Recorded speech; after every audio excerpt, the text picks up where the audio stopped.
pada pekecil. Tidak ada kekuatan untuk memaling daripada maksiat dan mudarat walaupun sikit. Illa billah, malaikan hanyalah dengan Allah Azza wa Jalla. Sesungguhnya kita beribadah kepada Allah Ta'ala adalah setengah daripada sebab kerana bersyukur kepadanya atas ciptaan dan atas anugerah iman. Tapi tiap-tiap kali bila kita laksanakan ibadah kerana bersyukur, maka dia memerlu dan menuntut syukur yang baru. Dan tiap-tiap kali kita bersyukur dengan syukur yang baru, dia perlu berhajat kepada syukur yang kedua. Dan tiap-tiap kali kita bersyukur dengan syukur yang kedua, maka berhajat kita kepada syukur yang ketiga. Begitulah hakikatnya, terus menerus.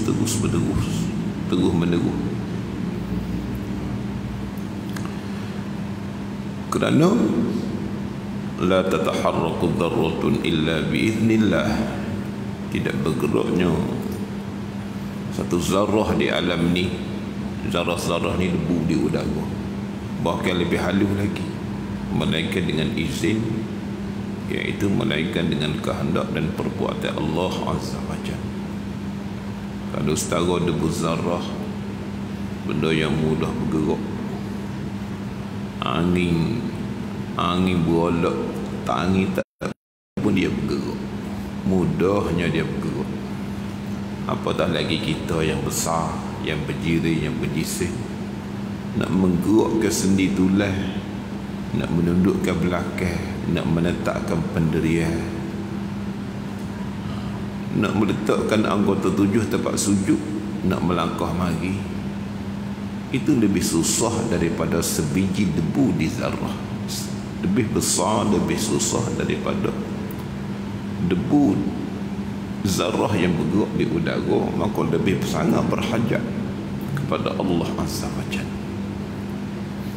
Kerana ini berkata Ibnu Athaillah di dalam kitab hikamnya yang masyhur, janganlah engkau berpegang dengan dirimu, jangan sekali-kali mu cenderung berpegang dengan dirimu walaupun dalam mengerjakan taat, di dalam taat, ibadat di dalam taat. Hendaklah engkau berpegang dengan Allah dalam mendirikan taat.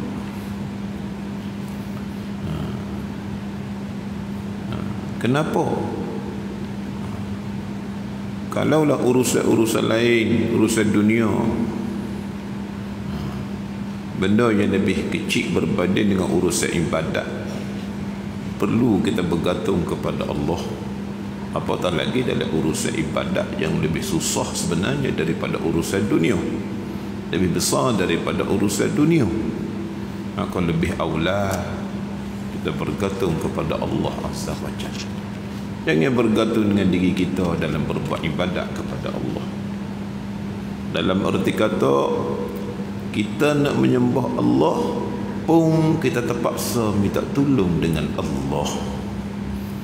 Itulah hakikat makna iyyaka na'budu wa iyyaka nasta'in. Hanya dikau aku sembah, yakni mu aku nak sembah, aku terpaksa minta tolong denganmu juga untuk menyembah. Jikalau engkau tidak menolong aku dalam sembah, aku tak berupaya untuk menyembah, maka menyembahlah. Itu dia. Wa qala musannifu rahimahullahu ta'ala alaihi, am kaifa yarju an yafhama daqa'iqal asrari wa huwa lam yatub min hafawatihi. Ada hubungi daripada atas lagi, muka surat 10 baris yang ke-10 daripada atas. Berkata musannif radhiyallahu anhu, am kaifa yatma'u an yadallahi wa huwa min janabati ghafalatihi. Sambungnya daripada situ, am kaifa yarju ay yafhama,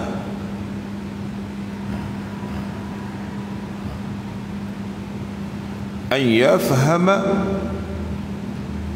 daqa'iqal asrari wa huwa lam yatub min hafawatihi.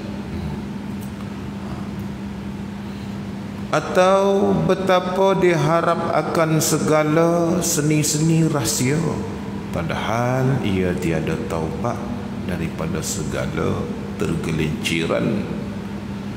Tergelincir kita lalai, yakni bagaimana engkau halaba untuk masuk ke dalam hadratillah sedangkan engkau masih lagi belum menyucikan dirimu daripada janabah kelalaianmu. Atau bagaimana engkau mengharap untuk engkau memahami daqa'iqal asrar, kehalusan-kehalusan rahsia, seni, rahsia-rahsia yang seni, yang bahasa ketuhanan, daripada ma'rifatnya, daripada mahabbahnya, daripada syauq, daripada rindu, daripada kasihkan Allah, daripada khauf, takut dan khasyahkan Allah. Itu merupakan rahsia-rahsia yang seni daripada Allah Ta'ala yang Tuhan taruh dalam hati hamba-hamba dia. Bagaimana berharap untuk memahami akan rahsia-rahsia kesenian ciptaan Allah dalam tiap-tiap sesuatu. Wahuwa wawul hal, kena tangguh dengan wawul hal. Wahuwa, sedangkan engkau, wal hal engkau, lam yatub, masih lagi belum bertaubat, min hafawatihi, segala kegelinciran lalaimu, kegelinciran dosamu, kegelinciran. Tuhan tak mana Tuhan nak buka kefahami tentang rahsia-rahsia dia dalam alam ni. Alam ini alamat. Alam ini, alam ini maknanya alamat. Alamat. Dan alam ini pun juga merupakan ayat-ayat Allah yang bermakna. Ayat ini juga, alam-alam ni juga merupakan rasam-rasam, tulisan Allah yang berupa maujudat, yang di dalamnya rupa-rupa ada makna-makna. Alam-alam ni termasuk kita, pokok kayu, segala-gala apa yang berlaku ini suratan-suratan Allah yang di dalamnya mengandungi makna-makna tersirat. Bagaimana kita nak faham di balik alam? Bagaimana kita nak faham alamat di balik alam? Bagaimana kita nak faham makna di balik alam ini semua? Sedangkan wa huwa lam yatub min hafawatihi, sedangkan mu belum lagi bertaubat daripada kegelinciran dosa-dosamu. Tuhan tak buka. Tuhan tak buka pada buku hati, mata hati orang yang hatinya masih bergelumbar dengan dosa, yang tak bertaubat daripada kegelinciran maksiat kita. Itu dia. Sebab itulah kalau kita berharap untuk nak masuk ke hadrat Allah di luar, lebih-lebih lagi dalam semayat, wajib kita menyucikan daripada junub lalai kita. Kalau kita supaya Allah buka segala kefahaman rahsia-rahsia seni di sebalik ciptaan di alam ini, wajib kita bertaubat daripada dosa kita. Kita tak selesai dua perkara tu, bagaimana nak boleh masuk? Yakni jangan harap faham akan segala seni-seni rahsia. Mutasadu agak lah untuk nak faham seni-seni rahsia ciptaan Allah Azza wa Jalla.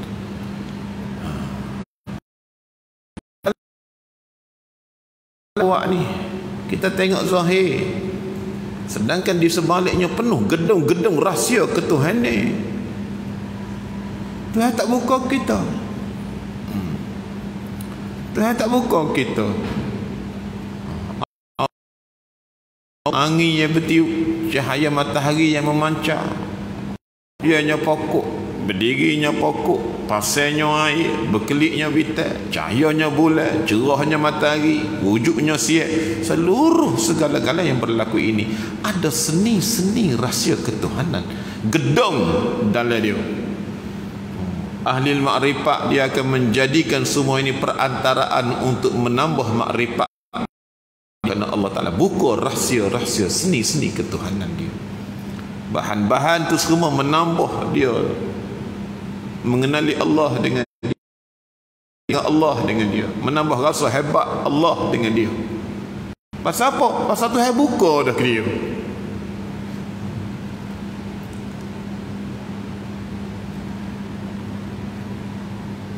Orang yang tiada taubat daripada kesalahannya, faham segala, betapa faham bagaimana boleh memahami kepada asraril mulki wal malakut, rahsia-rahsia kerajaan bumi, kerajaan mulki, kerajaan alamus syahadah wal malakut, dan kerajaan di langit, kerajaan malaikat. Ini alamul mulki, alam syahadah, alamul malakut, alam malaikat, alamul jabarut, alam lebih jauh daripada malaikat, alamul lahut, lebih dalam lagi. Bagaimana kita nak terbuka faham tentang alam lahut, alam jabarut tertutup? Bagaimana nak faham ada pada alam jabarut? Bagaimana kita nak memahami daripada alam malakut, sedangkan daripada alam mulku pun kita terhijab? Bagaimana? Sebabnya tersekat dengan sekara.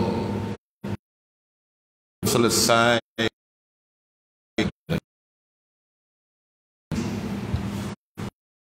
Sebab tersekatnya dengan sekara, kita sebab kita dengan dosa kita kepada Allah.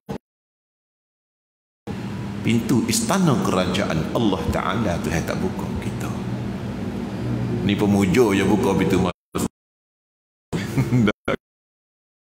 Ada pintu masjid, izin juga kita masuk. Tak selesai taubat kita dengan Allah Azza wa Jalla. Sebab tu kan, sebab itu kalau kita buka Adabus Suluk, kitab Adabus Suluk yang dikarang oleh Imam Abdullah Al-Haddad, dan begitu buka dalam kitab Minhajul Abidin yang dikarang Allah Ta'ala anhu, aqabah yang pertama kepada Allah, aqabah ni cabaran, halangi. Yang pertama aqabah taubat. Tak selesai taubat. Selepas pertama ilmu, cabaran yang kedua adalah taubat. Ni penting.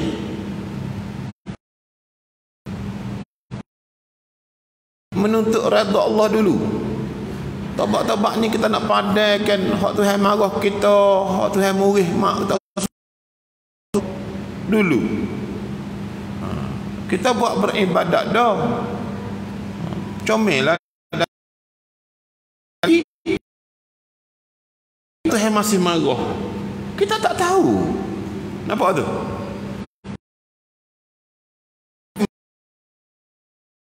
Sedikit kita tak masih beribadat. Walaupun kita dalam beribadat, mungkin Tuhan masih duk marah kita. Kita tak tahu. Kita rasa dengan aku semaya, aku buat begitu, buat gini, Tuhan suka dah kat aku. Perasa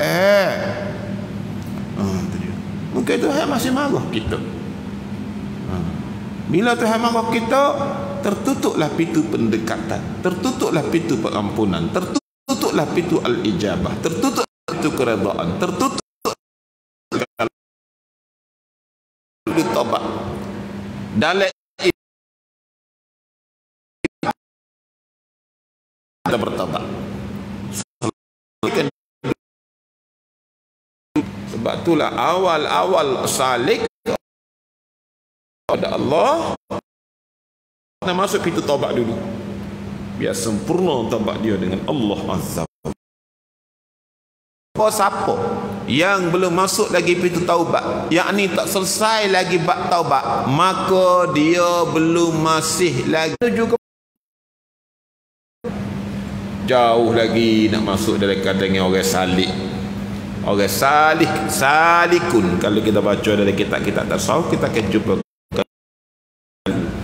orang menuju kepada Allah, yakni orang bagi Allah, mendatangi Allah Azza wa Jalla. Kita layak ke tak masuk dalam golongan salik? Bukan salik galik. Tu hak kita. Galik dengan diri, galik dengan keluarga, galik dengan kerja, galik. Bukan gelar orang salik.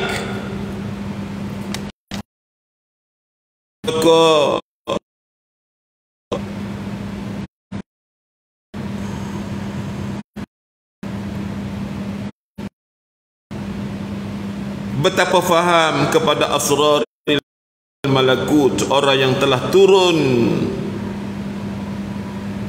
daripada betapa faham kepada asraril mulki wal malakut, daripada tempat jaga kepada bumi tempat lupa, yakni kinayah daripada pertama-tama kuat atuk kita dulu, Nabi Allah Adam, duduk syurga molek-molek. Tempat nikmat jatuh ke tempat tempat kekal jatuh ke tempat panu, tempat yang tak kena usaha jatuh ke kerja. Bagaimana kita ni daripada kategori syurga kepada bumi tempat lupa, tempat lalai. Yakni diumpamakan kita ni seolah-olah duduk dalam gelomok tempat lalai, duduk tempat lalai, tempat nafsu, tempat dunia. Bagaimana? Jadi bukan kalau kau naik, ala kau turun. Orang buat maksiat ni seolah orang duduk dalam ibadat ni seolah-olah duduk tempat syurga.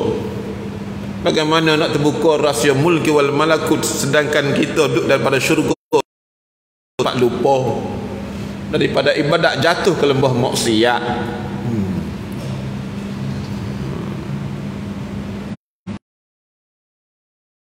Kesalahannya orang yang ditawan oleh syahwatnya. Bagaimana kita nak bertaubat sedangkan kita masih ditawan oleh syahwat nafsu kita. Syahwat nafsu kita tu yang merasakan kita ni tak berdosa, merasa kita ni tak bersalah. Itu yang nafsu-nafsu mengikat, menangguh-nangguhkan kita daripada taubat, menangguhkan kita daripada beribadat.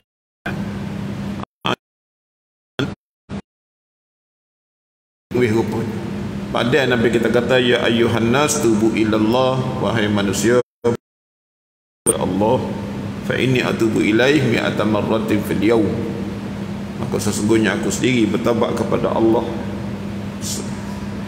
mi'ata marratin, 100 kali fil yaum, dalam masa sehari.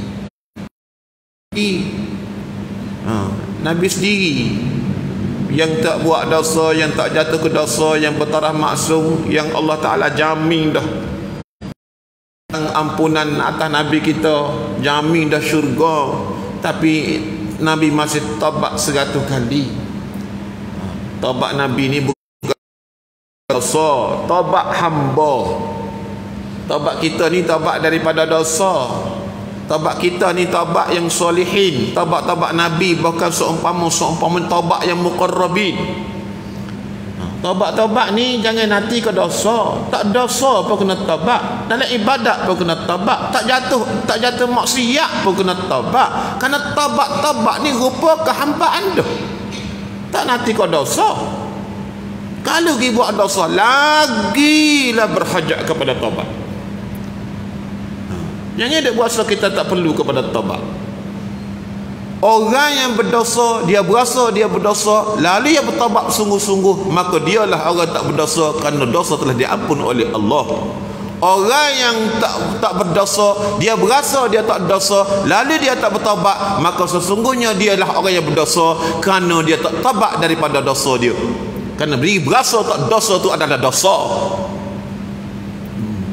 Sebab tu kita kena taubat. Jangan nanti taubat ni terlibat dengan dosa umpamanya. Terikat dengan dosa, lagilah berhajat kepada taubat. Sebab itulah kita kena banyak istighfar. Itu salah satu daripada amal hak comel lah. Kita banyak istighfar. Astaghfirullahalazim wa atubu ilaih. Istighfar ni bukan sekadar ibu segala-galanya makdud dia, menarik redha Allah pun dengan dia, menarik ampuni Allah pun dengan dia, mendekati Allah Ta'ala pun dengan dia, melepas duka cita pun dengan dia, menyembuhkan penyakit pun dengan dia, menolak bala pun dengan dia, menurunkan hujan pun dengan dia, membuahkan tanaman pun dengan dia, mendatangkan rezeki pun dengan dia, mendatangkan anak bini pun dengan dia. Istighfar ni peluru 1000 satu mata. Bahkan setengah daripada amalan mujarrad nak menarik rezeki ni hamba nak ajar sekarang. Ilmu nak menarik rezeki supaya Allah Ta'ala memudahkan rezeki, menarik rezeki. Amalan ni dia seperti zero, kosong. Seperti kosong. Kosong kita nampak tak ada gapo ke? Tapi dengan kosong ni lah dia menggandakan 10 kali ganda.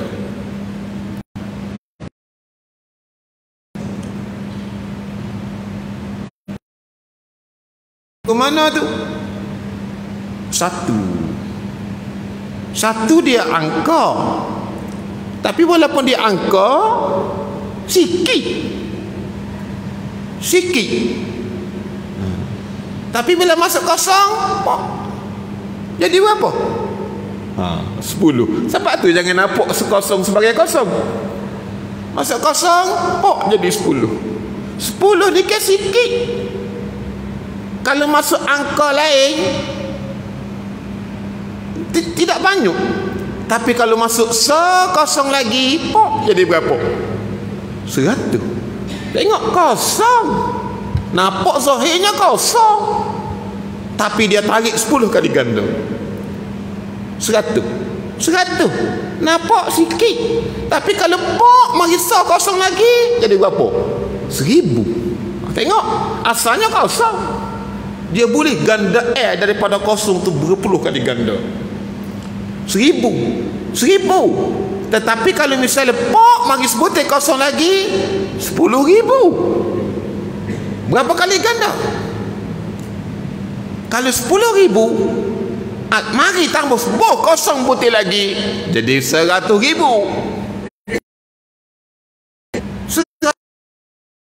100,000 tu, mari kosong sebutir lagi, jadi 1,000,000. Kosong asal. Itulah nak ayat kata istighfar dalam bab menarik rezeki. Kekuatan istighfar dia menarik rezeki, seperti kosong di dalam angka tu tadi. Sebab tu kan setengah daripada amalan yang mujarrad untuk kita buat amal nak tarik rezeki, bacalah astaghfirullahalazim wa atubu ilaih, astaghfirullah wa atubu ilaih, astaghfirullah wa atubu ilaih, astaghfirullah wa atubu ilaih. 100 kali sehari. Seperti kosong di dalam angka no, dia tambah, dia top up, dia tambah, dia top up. Mujarrab. Astaghfirullah wa atubu ilaih, astaghfirullah wa atubu ilaih. 100 kali sehari. Terkesan sangat atas rezeki. Sangat-sangat mujarrab. Ambo ambil amalan ni daripada seorang orang pelik. Orang pelik sangat-sangat. Ambo ambil amalan ni. Amalan ni sangat-sangat pelik bagi ni. Dan bila kita perhati memang jolok sungguh. Itulah nak ayat kata jangan nampak istighfar ni adalah satu zikir nak minta ampun dosa dengan Tuhan saja. Dia 1001 macam faedah daripada istighfar. Terutama orang-orang yang nak menjalani jalan Allah Subhanahu wa taala, maka berhajat sangat-sangatlah kepada istighfar. Itu dia. Baik. Dan kata Syekh Asy-Syadzili radhiyallahu anhu, Syekh Asy-Syadzili ni kan pengasas bagi tarekat Syadziliyah. Dia Syadziliyah. Dia turun kepada murid dia, nama apa dah melupa. Dan Ibnu Athaillah As-Sakandari itu yang ketiga, generasi yang ketiga, pewaris Syadziliyah. Imam Abu Hasan Asy-Syadzili ni khamak dia, okay. Anak murid dia kecing atas batu, atas pasir, jadi mah. Subhanallah. Anak murid dia itu dia tokoh ahli sufi, salah satu daripada ahli sufi yang besar alam kerohanian ini, Syekh Asy-Syadzili radhiyallahu anhu.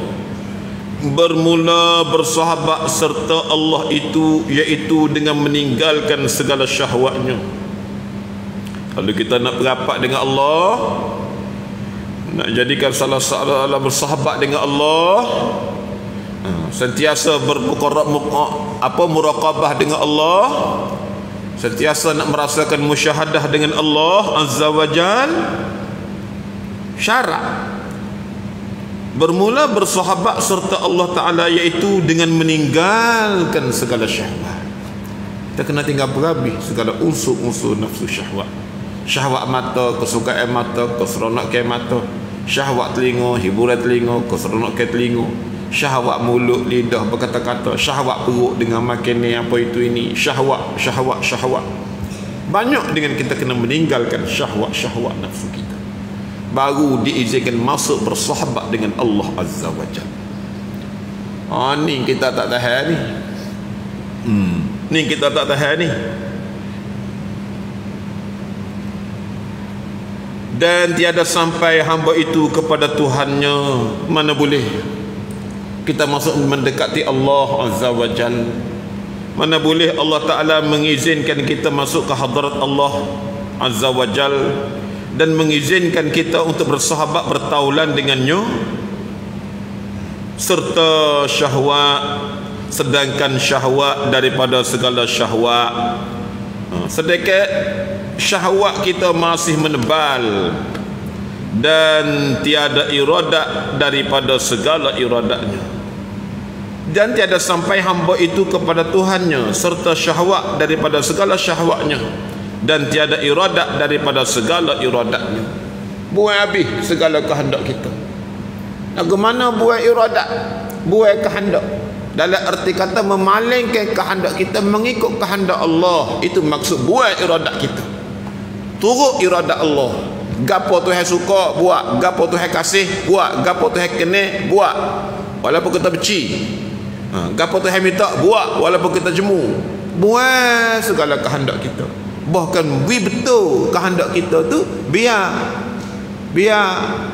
mengikuti, letak di bawah kehendak Allah Azza wa Jalla. Baru kita layak Allah Azza wa Jalla. Lola ni kehendak kita banyak kita turut kita. Makan minum turut kita, pakaian turut kita, pandai tengok duduk bangun turut kita, serba-serbi kehendak kita ni turut kita. Kita tidak poteng kehendak kita letak di bawah kehendak Allah Azza wa Jal. Kerana kehendak Allah Azza wa Jal amat bertetangga dengan kehendak kita dan nafsu kita. Lala ni banyak kehendak kita letak bawah takbir nafsu kita. Bukan kita letak bawah nafsu kehendak kita di bawah takbir kehendak Allah Azza wa Jal. Buat nafsu kehendak nafsu yang mentakbir kehendak kita. Kehendak kita di bawah kehendak Allah Azza wa Jal, baru layak orang ni bersahabat dengan Allah Azza wa Jal.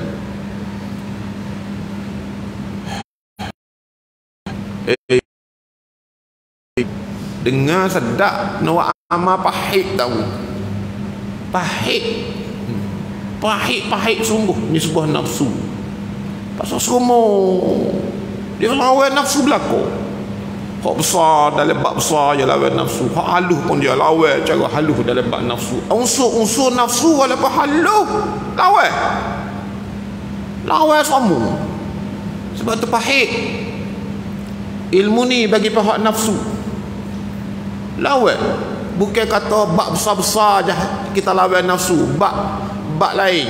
Mana dosa-dosa besar seperti bunuh, zina, minum arak, mengopak, mencuri, menuduh dan berbagai-bagai dosa besar. Bukan dalam bab tu saja yang kita kena lawan nafsu. Lawan syaitan. Bab halus-halus pun kita kena lawan nafsu. Ma ubarri'u nafsi innan nafsa la'amaratun bisu. Tiada sekali-kali aku lock ke nafsu aku. Ubarri'u ni maknanya lock. Ini kata-kata Nabi Yusuf dalam Al-Quran. Nafsi menjadi asas tepat orang ahli tasawuf memahami dalam nak mendekati Allah Ta'ala kena lawan nafsu bukan 100%, 1000%. Ma ubarri'u nafsi, ya aku turut, aku lock kepada nafsu. Innan nafsa, kerana nafsu dalam diri aku la ammaratun bisu, sentiasa menyuruh dengan benda jahat, benda kotor, benda yang menyalahi Allah Ta'ala. Ini tabiat nafsu dah. Innan nafsa la ammaratun bisu. Kalau kita tilik ke ilmu nahu, inna tu arah taukid berhajat kepada isim dia. Innan nafsa tu isim dia, ia berhajat kepada khabar dia tu kat mana tu? Ammaratun tu khabar dia. Nun inna ni taukid dah, tapi dalam khabar inna pula harah taukid lagi, la ammaratun bisu. Sesungguhnya nafsu itu demi sesungguhnya sentiasa menyuruh benda jahat. Nak royak kata nafsu tu dengan sifat tabiat berahi kepada jahat dah sebati dengan diri dia. Sebab itulah ma ubarri'u nafsi, jangan kita biar kepada nafsu kita. Jangan. Kok dia suka, dia minta, dia nak, jangan melak, jangan berturut. Letak kehendakmu di bawah kehendak perintah Allah Ta'ala, bukan di bawah perintah kehendak nafsu. Itu dia. Bahkan dalam taat sendiri pun nafsu masih buat perangai jahat. Lagu mana jahat nafsu dalam taat kita? Dalam kita buat taat, dalam kita berbuat ibadat, kita buat segala perintah Tuhan, dalam hati pun dia masih ada maksiat lagi. Maksiat lagu mana? Dalam kita buat taat, kita buat ibadat. Dia bila kita ni berasa baik, dia tanam dalam diri kita berasa juruh, dia tanam dalam diri kita berasa soleh, dia tanam, dia tiup dalam diri kita berasa dekat dengan Allah. Tu pun setengah daripada tiupan hawa nafsu lagi. Hati-hati. Hati-hati. Sebab itu berkata Syekh Abi Madian dalam kitab masyhurnya Kanzul Minan, engkau tidak akan sampai kepada maqam muqarrabin walaupun engkau ahli taat, sehinggalah engkau dalam hati engkau membilang lebih teruk, lebih jahat daripada perang 1000 kali.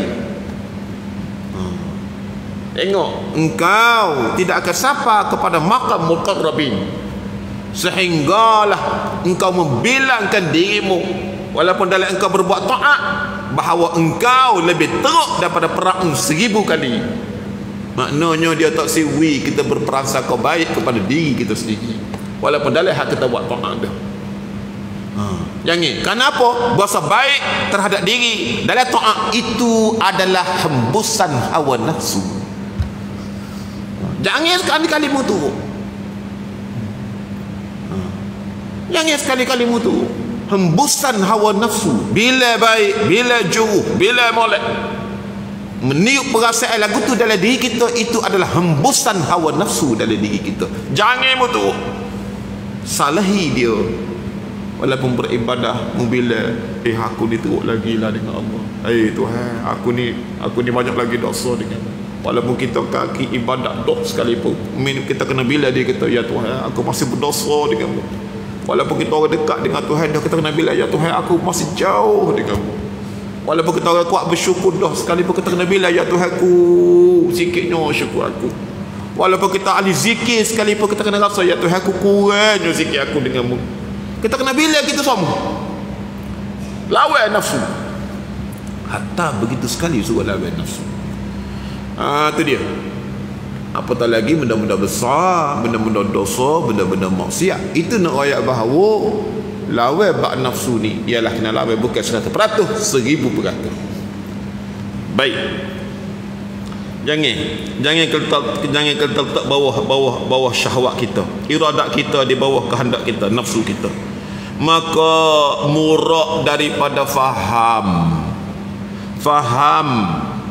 murak daripada faham, yakni maksud daripada perkataan faham tu. Faham itu iaitu lagu mana agak faham?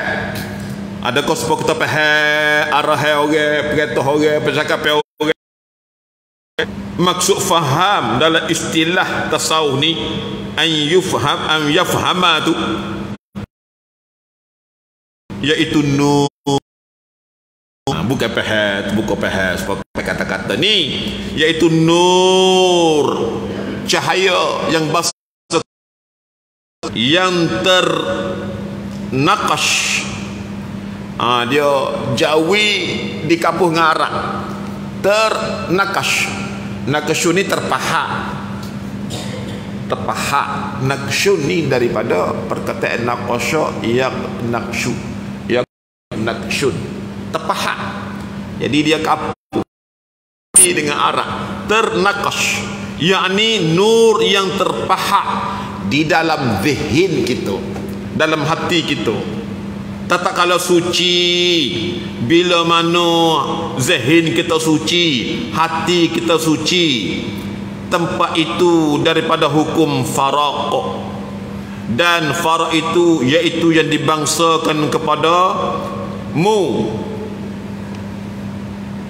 Maka apabila engkau ikhlas daripada makam faraq kepada makam jamak, makam faraq ni makam sedar, makam khabar kita ni dengan keadaan kita, dengan rupa makhluk kita, diri kita.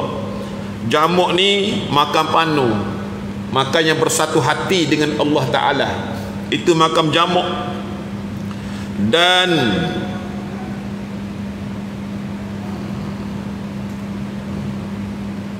maka apabila engkau ikhlas daripada makam faraq kepada makam jamak, dan Tu dia. Dia urus kita ni dia cetak ke tu kadang-kadang terhubung, terapuh, tersambung. Dia kena tengok asal. Tengok asal. Dan kunazar kepada hak.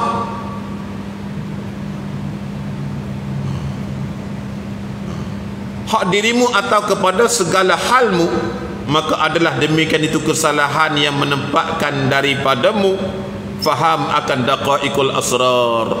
Tu dia. Kita kena tengok asal tu. Tu dia. Jadi tu bahasa dia tu ada huruf-huruf jatuh tu. Tu dia, huruf-huruf jatuh tu. Jadi maknanya lebih kurangnya yakni maksud faham itu adalah nur yang Allah Taala capuk dalam zihin kita. Dengan dia terbuka makrifat, dengan dia terbukanya ikhlas, dengan dia menambah takut, dengan dia menambah khusyuk, dengan dia menambah hebat dan gerun kepada Allah Taala. Itu maksud faham. Dan itulah yang dikehendaki oleh ahli-ahli suluk, orang-orang yang menuju kepada Allah Subhanahu wa Taala. Baik, kita gitu dulu. Nanti kita bagi semula.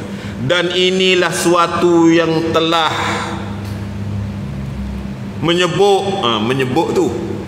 Dia kita lama berapa puluh kali cetak. Jadi huruf kadang-kadang terpada, bertakuk, sedaging. Ni perlu sangat kepada topik-topik dulu-dulu ni. Dan inilah suatu yang telah menyebutkan muallif, iaitu pengarang akan dia segala lawanan tiada dapat berhimpun, kerana bahawasanya berhimpun antara dua lawanan itu muhaqqun, seperti berhimpun yang sebenar. Yang sebenar seperti berhimpun gerak dan diam, dan terang dan kelam, maka adalah bercahaya hati itu dengan nur iman itu yang berlawanan bagi kelam. Jadi kita pergi buat ikut nafsu, jatuh ke dalam dosa ni kelam. Sedangkan faham-faham itu nur daripada Allah Azza wa Jal. Bagaimana boleh berhimpun nur Allah Ta'ala dalam hati yang bergulumak dengan kelam? Dua yang berlawanan, kata dia. Nur iman itu berlawanan bagi kelam, yang diperintahkan atasnya daripada cenderungnya kepada aghyar dan berjabaknya atasnya. Dan demikian lagi yang telah tersebut itu berlawan-lawanan atasnya. Itu dia. Jadi apa yang perlu bagi diri kita lah, selesaikan dulu taubat kita dengan Allah Azza wa Jalla. Kalau kita mengharap cahaya Allah, kefahaman, usaha kita nak kita tak saduk angin-angin hak nur, hak seni-seni, hak besar-besar lah. Nur hak bahasa kasar dulu pun. Keikhlasan kita dalam ibadat tak ada belah mana kita ni. Ikhlas dah.